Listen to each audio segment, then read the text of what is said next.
Fala aí pessoal, beleza? Meu nome é Luan e aqui eu tô trazendo uma gravação entre o Redmi Note 7 desse lado aqui e o Redmi Note 8, o novo intermediário da Xiaomi de 2019.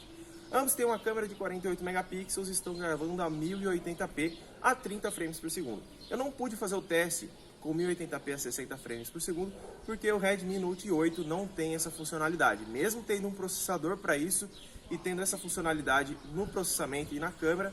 Somente o Redmi Note 7 tem essa funcionalidade por enquanto. Claro que a Xiaomi pode adicionar essa funcionalidade no Redmi Note 8 com uma atualização, mas por enquanto ela não fez isso.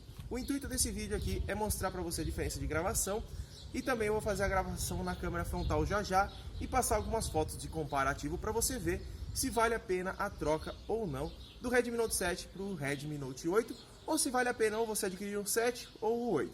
Mas antes, deixa seu like, se inscreve no canal, ativa o sininho de notificação que fica logo aqui embaixo.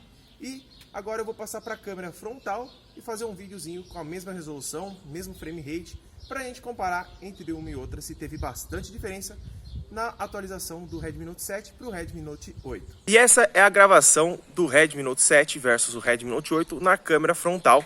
Os dois gravando a 1080p a 30 frames por segundo. Desse lado aqui eu tenho o Redmi Note 7 e desse lado aqui o Redmi Note 8. Então nós estamos vendo aqui, ó, a diferença de qualidade praticamente é bem pouca. As duas câmeras têm 13 megapixels e a mesma abertura. E o que eu mais critiquei no meu unboxing foi essa câmera frontal. Em fotos teve melhora, claro que teve.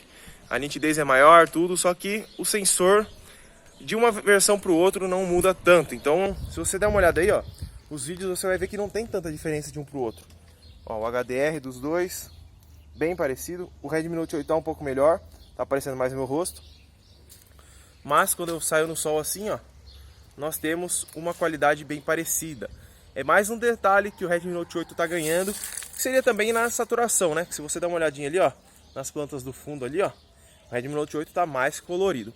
Agora, esse teste é para ser bem rápido, só para tirar as dúvidas das pessoas. E eu vou deixar rolando aí algumas fotos que eu tirei com o Redmi Note 8 e o Redmi Note 7 nas mesmas configurações. E curte o vídeo, deixa seu like, se inscreve no canal, ativa o sininho de notificação que fica logo aqui embaixo. E até mais!